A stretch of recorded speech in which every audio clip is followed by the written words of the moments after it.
Congo Buzz Télévision, la référence de l'élite. Je voudrais dire que nous avons décidé de faire la présentation devant les hommes de presse que vous êtes de cet ouvrage aujourd'hui, pas de manière naïve. Nous le faisons aujourd'hui parce que nous considérons qu'aujourd'hui, comme hier, peut-être même encore plus aujourd'hui, la République démocratique du Congo a besoin de cohésion et de cohérence. Derrière, son président de la République, qui, dans les circonstances particulières que traverse notre pays, se trouve être le commandant suprême de notre armée. Une armée en guerre contre le Rwanda et ses supplétifs. Une armée composée de jeunes gens comme vous, comme moi, qui, depuis plusieurs années aujourd'hui, tombent sur le champ d'honneur pour que nous retrouvions notre intégrité, donc notre dignité comme nation. Donc avant que d'aller plus loin, moi je souhaiterais qu'on observe quelques instants de réflexion intérieure pour rendre un hommage à tous ces militaires congolais qui, pendant que nous parlons, se battent pour notre dignité, pour notre intégrité. Donc prenons quelques instants. C'est un essai que j'ai rédigé et qui a été mis sous presse en février 2024. Mais évidemment, je n'avais pas souhaité le faire sortir à ce moment-là. J'attendais le moment propice pour le faire. C'est un essai qui, dans la tradition des essais, prend un sujet, l'aborde sans être exhaustif et présente en fait une vision, une thèse. Et ici, la problématique, pour moi, en tant qu'acteur politique congolais, ça a été de m'interroger sur les bénéfices de l'alternance démocratique en République démocratique du Congo au regard du modèle de gouvernance du président de la République, Félix-Antoine Tshisekedi, et d'ouvrir ainsi les perspectives de réflexion pour comprendre est-ce que nous avons des raisons d'espérer et à quelles conditions, effectivement, partant de ce modèle de gouvernance, nous pouvons espérer que notre pays puisse prendre son élan, prendre son envol ensuite, et se mettre au diapason de ce qui est son destin naturel. Ça veut dire d'être une puissance économique, une locomotive de développement et un havre de prospérité pour chacun des Congolais. Pour aborder le sujet, alors nous avons, dans le cadre de cet essai, structuré la réflexion en 10 chapitres.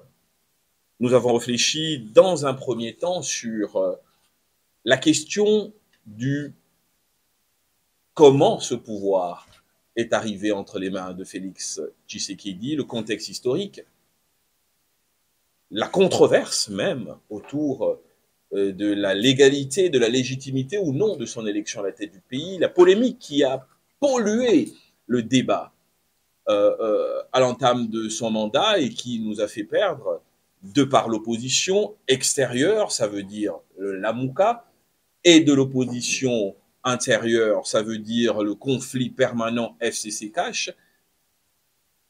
Regardant toutes ces contradictions de départ, nous avons voulu disséquer la problématique de l'entame du mandat pour sortir une vérité qui n'est que subjective. Ce sont mes arguments et ma conviction.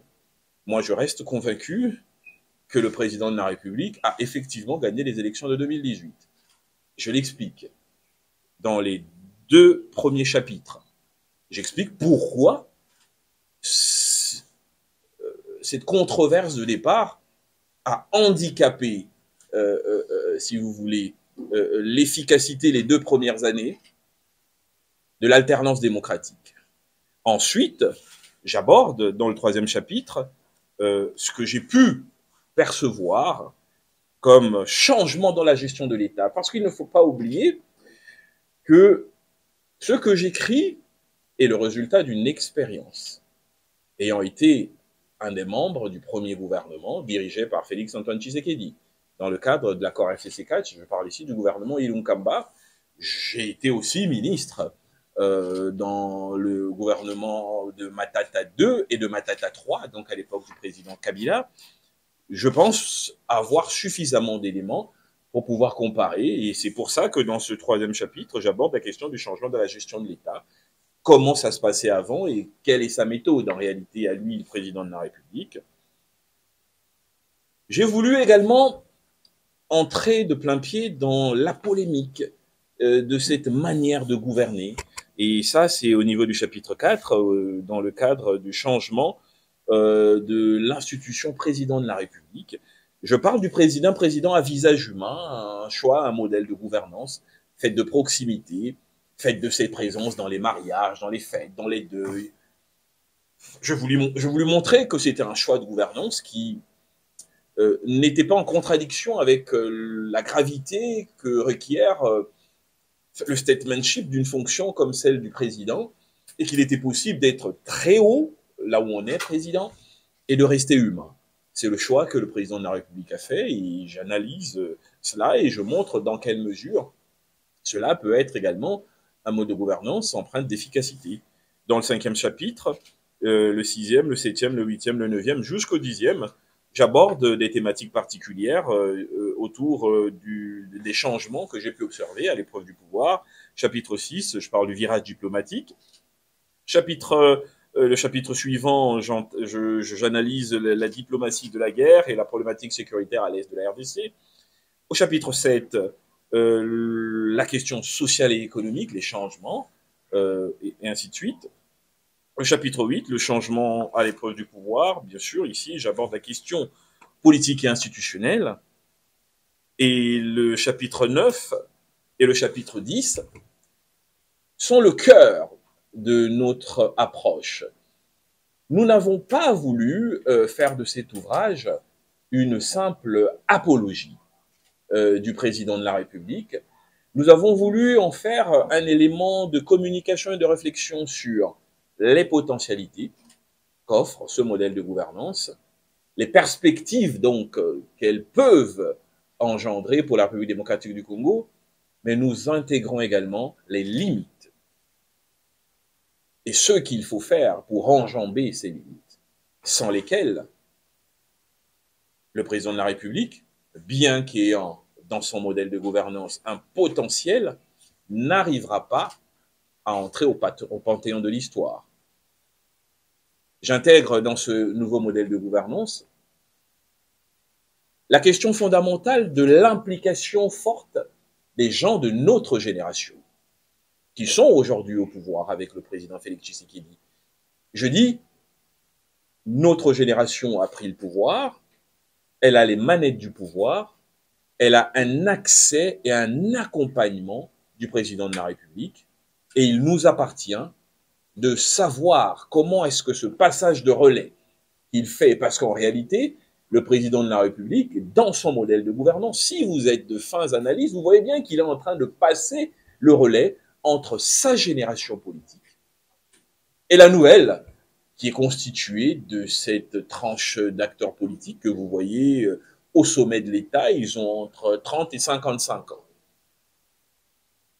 C'est un fait marquant du système de gouvernance du président Tshisekedi, c'est de se mettre en rempart avec la toute-puissance de l'État contre les pressions politiques pour permettre l'émergence d'une nouvelle génération politique. Ils sont en fonction, ils sont comptables de la réussite à venir ou des échecs possibles du président de la République. Ils sont au sommet des partis politiques, ils sont ministres d'État, ils sont premiers ministres, chefs d'institution. C'est une nouvelle génération politique. Ils portent au-delà des impératifs habituels du poids politique. Regardez ceux qui occupent les plus hautes fonctions de la République. À quelques exceptions près, que vous preniez la présidence du Sénat, que vous preniez la composition du gouvernement, en termes de postes régaliens, ministère des Affaires étrangères, ministère de la Justice, ministère des Finances. Hier, on parlait d'un Premier ministre de 43 ans.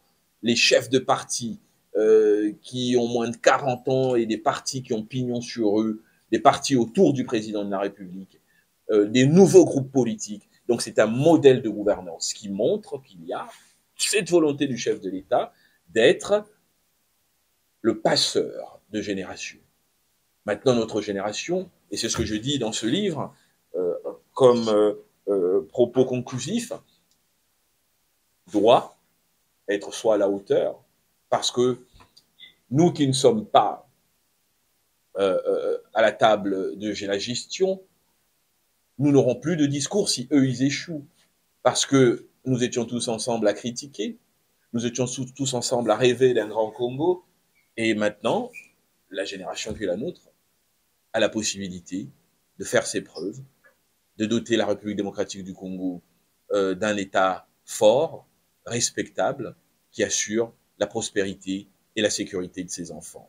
Et le président de la République porte, c'est comme ça que moi je l'ai perçu, cette vision-là. Et cette vision, nous devons l'encourager. Et c'est dans ce cadre-là que nous avons donc écrit ce livre qui s'adresse à tous ceux qui voudraient s'instruire du modèle de gouvernance du président de la République et de ce qui s'est fait dans ce pays et de ce qui s'offre comme perspective. Merci beaucoup. Ce visage incarne le changement dont il nous appelle à tous nous approprier pour la continuation. Donc, ça, je tenais à le dire d'emblée. Et sans plus tarder, je vais carrément entrer dans ma lecture. Vous serez assez indulgent avec moi parce que c'est sur les téléphones que je vais faire ça. Je n'ai pas eu le temps d'imprimer. Donc, voilà, on va faire la lecture du mot à mot. Regard critique du livre. En acceptant de me livrer à cet exercice de lecture critique de cet essai de Germain Kambinga, qui aborde une question aussi délicate que celle de défendre le bilan du président Félix Tshisekedi et de le présenter comme menu du changement d'un point de vue d'un expert que je cite, le prof Okomba. Tout point de vue est une vue à partir d'un point, dans un environnement où il y a plusieurs points. Et donc, il est normal que Germain Kambinga puisse avoir son point de vue sur cette question. Ceci implique le regard que l'on a sur un fait, l'opinion que l'on se développe sur le même fait, sont tributaires de nos substrats culturels, structurels, idéologiques, personnels. L'auteur ici est un acteur politique, comme on le sait, ayant un bagage idéologique, culturel et jouissant par ailleurs d'une conviction politique, mais qui s'habille des lunettes de l'objectivité scientifique et républicaine pour observer et partager son jugement de la scène politique à laquelle lui-même appartient. D'emblée, on le croirait illégitime car jugé parti, mais l'on se rend compte que la pensée politique est forgée par une réflexion politique et cette dernière est portée par les acteurs politiques qui, en plus de faire partie du jeu politique, ont le devoir d'évaluer l'environnement de ces jeux au regard des enjeux en présence. Dans cette optique, il s'agit d'observer un observateur acteur et de percer en filigrane les subtilités de son regard subjectif à la loupe de l'objectivité de la pensée républicaine. À l'instar de l'audace d'assumer ses idées qu'il a toujours caractérisées, l'auteur, sans peur d'être minorisé dans une arène politique où l'absence des analyses approfondies semble une règle, il s'adonne allègrement à cet exercice avant-gardiste. Quand on sait que les opinions sont soumises à une bipolarité extrémiste imprimée par la wengetisation de tout et de tous, au point de vue, d'une part, toute logique d'appréciation est estampillée Dialelo. Et d'autre part, toute réprobation est alignée du domaine de la haine ou de la frustration. Toute critique étant reléguée à une attaque méchante dans son sens péjoratif où le mot en RDC rime avec regard négatif et méchant, pas de juste milieu, pas de pensée indépendante, on se forge à la robotisation d'une pensée binaire tel un langage informatique codifié, soit au néo-warrior ou gaulois, soit point de suspension. J'estime donc le risque pris par l'auteur d'oser assumer ce qu'il pense avoir vu, saisi ou compris dans la réélection du président de la République au travers l'engouement tant de la population que de ses pairs chefs de l'État lors de son investiture. Ce livre, excusez-moi, on y passe entre quand il veut. Voilà, je disais, ce livre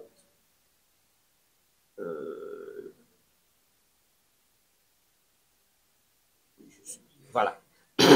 Ce livre est un débat ouvert sur l'approche de gouvernance en RDC à l'ère de Félix-Antoine Tshisekedi, ainsi que le reflet du bien de son premier quinquennat pour une projection vers l'avenir. Je disais le reflet du bilan de son premier quinquennat pour une projection vers l'avenir. Il serait donc un bas sentiment de considérer qu'il s'agit de façon simpliste d'un banal appel du pied d'un ancien ministre qui chercherait un repositionnement. Son mérite est d'exposer le fruit d'une réflexion soutenue autour de ces questions difficiles, pourtant indispensables, que la lâcheté voudrait que l'on se taise pour éviter d'être indexé ou stigmatisé. Je salue le courage politique et la maturité forgée au fil de son expérience dont fait montre Germain Kambinga. De la vie de l'essayiste, l'éloge du changement qu'il fait de bout en bout de cet ouvrage à travers 8 de 10 chapitres qu'il contient n'est pas à dissocier d'avec celui qui incarne ce dit changement. Comme je le disais, le visage qui incarne le changement qui est en titre. L'auteur dresse un portrait du personnage du président qui met en exergue le patriotisme et l'humanité telle une recette d'une présidence au visage humain qui justifie l'harmonie d'un peuple dont la proximité d'avec son dirigeant est un socle du pacte profond de gouvernance. Du premier chapitre sur le petit détour historique expliqué, Germain Kambinga fixe ou refixe l'opinion sur plusieurs épisodes du parcours de Fachi et tente de corriger une version erronée de son profil, malicieusement méprisé par de récits malveillants. Le reste est une balade analytique de la perception du changement impulsé dans plusieurs domaines et secteurs, notamment la gestion de l'État, la diplomatie, l'économie, mais aussi la place accordée à la femme et à la jeunesse dans cette matrice du changement que l'auteur appelle de tout son vœu à l'hymne de la continuité. In fine, c'est l'audace de proposition que fait l'auteur en perspective qui donne tout son sens à cet ouvrage, car ceci montre que l'auteur ne considère pas Fachi comme un magicien qui connaît tout et qui dispose de la baguette magique pour une transformation spectaculaire de notre mère patrie, mais un digne fils du pays qui sort du lot dans ce contexte particulier qui incarne le mieux nos espoirs dans cette dynamique du changement que tous les Congolais appellent de leur vœu. J'ai pris plaisir à la lecture de ce 170 pages et j'invite tout compatriote qui aime le pays à lire sans passion et à tirer profit du débat que l'auteur nous propose de façon décomplexée. Signé Eugène Kandolo, chercheur en communication politique et auteur à succès. J'ai dit, je vous remercie. 2024, je n'ai pas voulu le faire avant la sortie du gouvernement. Parce que je ne voulais effectivement pas, comme l'a souligné Jeune, on est malheureusement pour nous dans une société qui consacre la défaite de la pensée et toute réflexion intellectuelle est tout de suite ramenée au bas des pâquerettes dans les caniveaux et je voulais pas dévoyer ma réflexion. J'ai voulu faire cela à un moment où, de mon point de vue, le gouvernement serait installé, le président présiderait, le gouvernement serait en mode gouvernance, le Parlement en mode législatif et qu'il n'ait plus d'enjeu précisément pour laisser les gens la liberté de lire de façon claire et ainsi d'apporter ma contribution. C'est plutôt le contraire. Et vous m'informez que malheureusement pour moi, il semblerait que le gouvernement très jeune, il n'a que 6 mois, comment est-ce qu'il peut y avoir un remaniement après 6 mois? C'est pas possible, ça m'étonnerait de toute façon. Je pense qu'il faut au minimum un délai d'1 année à un gouvernement 6 mois, ils sont là depuis la fin du mois de mai. Bon, je ne pense pas que je sais pas tout de comment fonctionne le gouvernement actuellement, mais il me semble quand même assez prématuré. C'est pour ça que nous le faisons maintenant. Oui, il y a une raison, et je l'ai dit dès le départ, nous sommes en guerre. J'ai décidé de le faire aujourd'hui précisément parce que nous sommes plus que jamais en guerre, et qu'il faut, et c'est ma conviction, que l'ensemble du corps social fasse bloc derrière le président de la République, qui est le commandant suprême. Je vois une certaine opposition qui fait preuve de ce patriotisme à la carte, selon leurs intérêts, qui voudrait laisser penser qu'une guerre peut se gagner sans son commandant suprême, alors que la logique de toute armée, c'est une logique verticale. C'est le commandement incontestable. La République démocratique du Congo est une nation en guerre. Si le président de la République a eu 73%, peut-être plus de voix, c'est parce que ce peuple, moins instruit que nous, l'élite, a, comme le soulignait Montesquieu, démontré qu'il ne pouvait pas se tromper parce que précisément il n'était pas suffisamment instruit. Montesquieu le dit, j'aime les paysans parce qu'ils ne sont pas suffisamment instruits pour se tromper. Et ils nous ont montré qu'ils n'étaient peut-être pas aussi instruits que nous, mais qu'ils ne se trompaient pas. Qu'ils savaient que, comme dans nos villages, lorsqu'il y a une guerre, on se met en groupe derrière le chef qui dirige la guerre. Aujourd'hui, cet ouvrage est présenté à l'opinion à travers vous, les journalistes, pour éveiller la conscience solidaire et patriotique de chacun de nous. C'est d'abord ça la raison. Pour dire, moi, j'assume de mettre mes propres ambitions au tiroir et je ne regarde, dans ce moment précis de l'histoire de notre pays, que la solidarité qui doit être la mienne vis-à-vis de notre armée, qui a un commandant suprême qui se trouve être président de la République. J'essaye de donner, à travers cet ouvrage, des raisons à l'opinion publique de faire confiance à l'homme qui nous dirige, parce que pour l'instant, on n'a pas d'alternative de toute façon.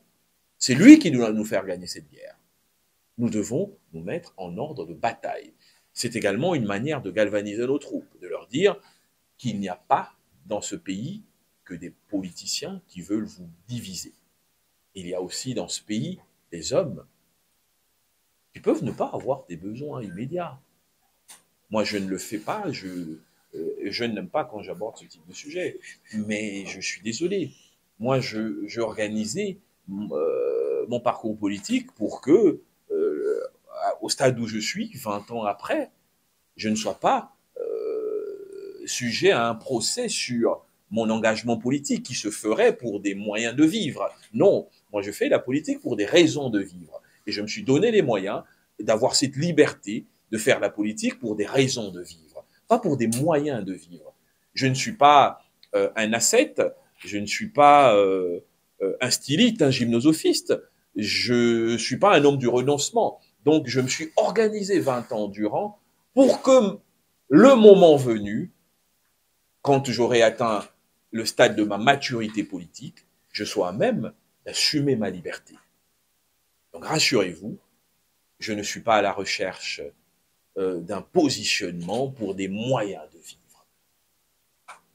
Moi, je travaille pour des raisons de vivre. Et aujourd'hui, la raison de vivre de ma nation, la raison de survie de ma nation, me commande de dire au peuple congolais qu'il n'y a aucune nation en guerre qui s'organise pour sa division interne et qui affaiblit son commandant suprême.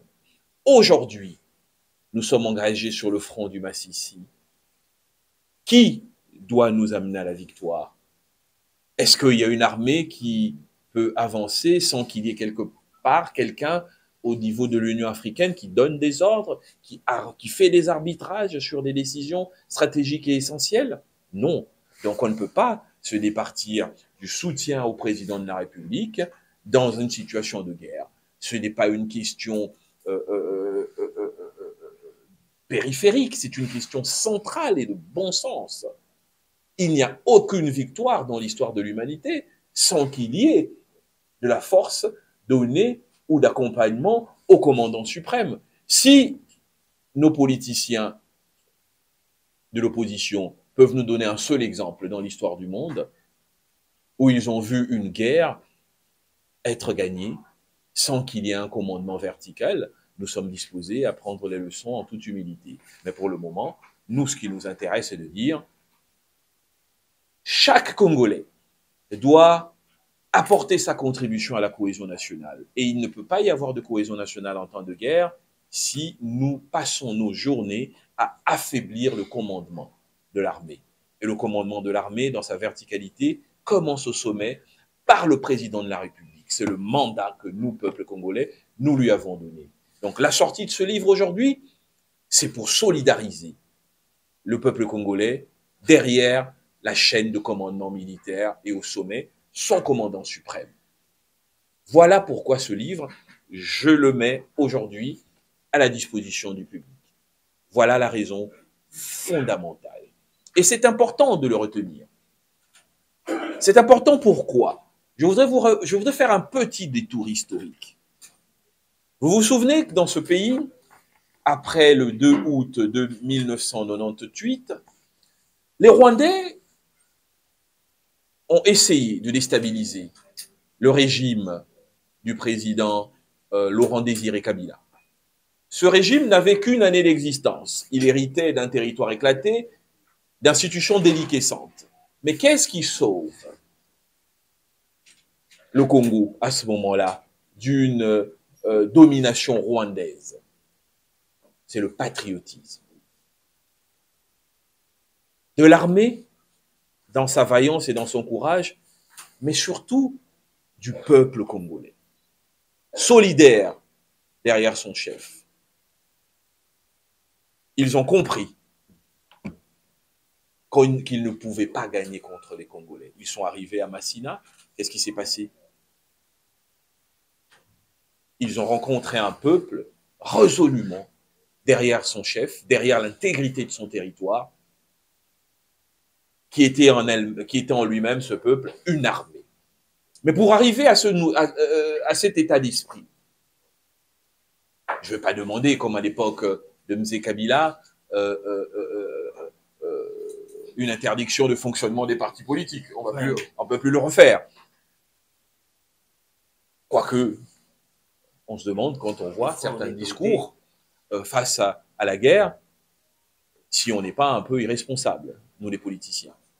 Nous, ce que nous voulons, c'est que cet état d'esprit,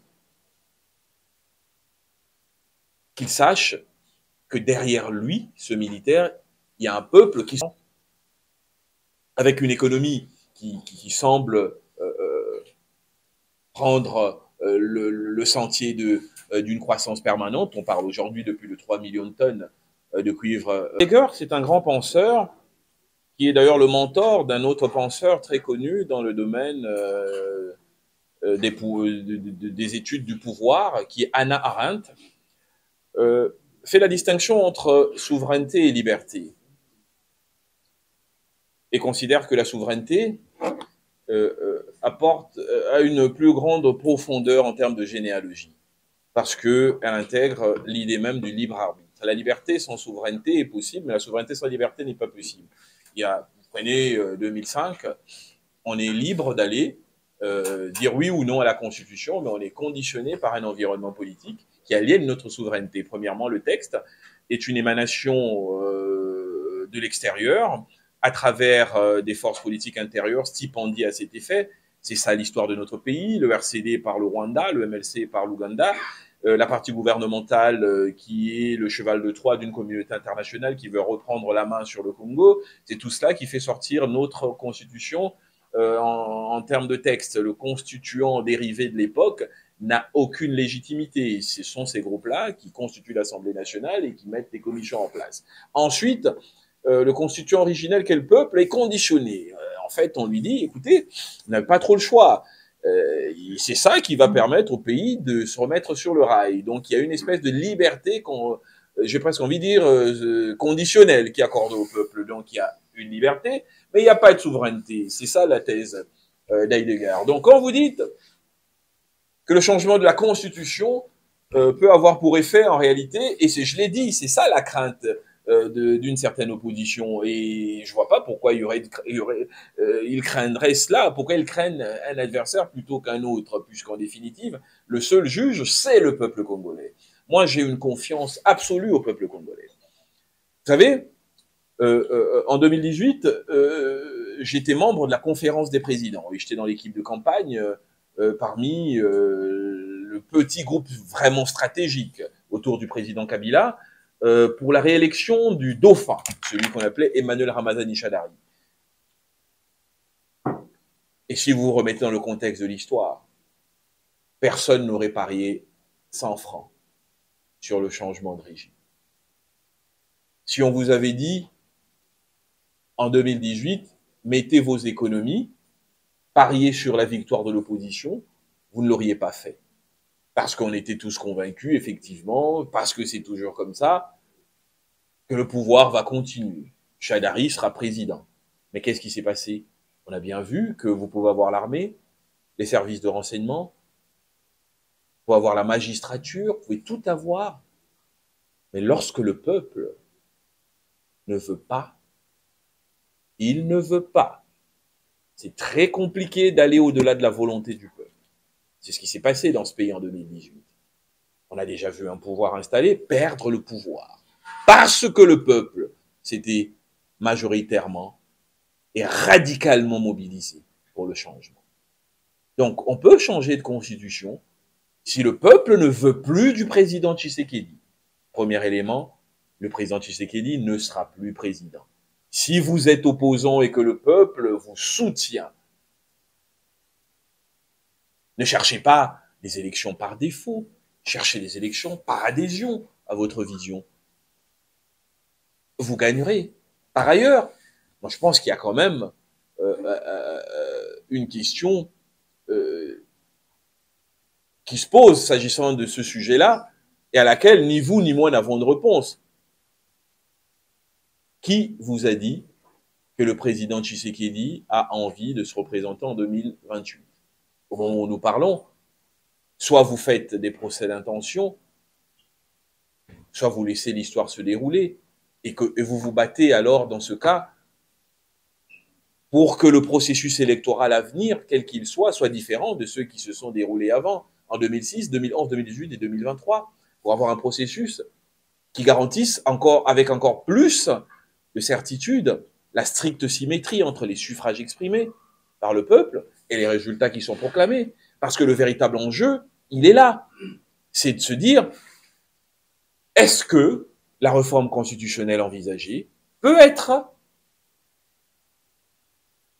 un moyen qui garantirait ou qui nous garantirait un processus électoral encore plus transparent.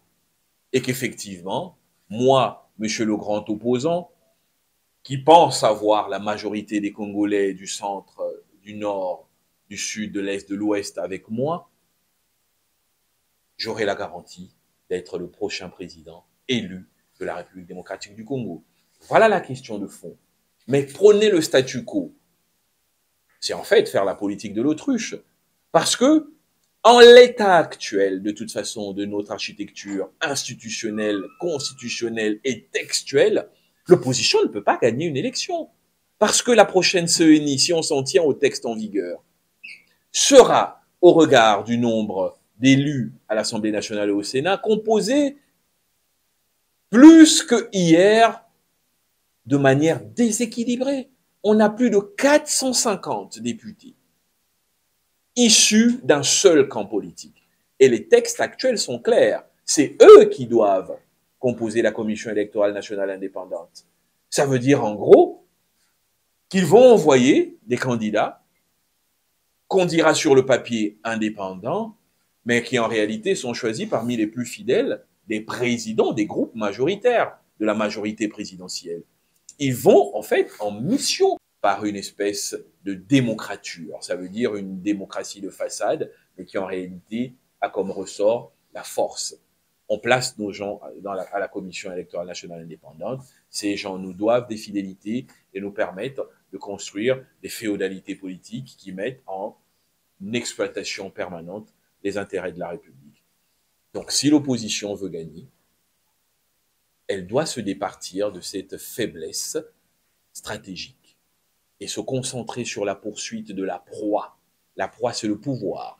Et d'arrêter de suivre l'ombre. L'ombre, c'est Félix Tshisekedi. Merci beaucoup.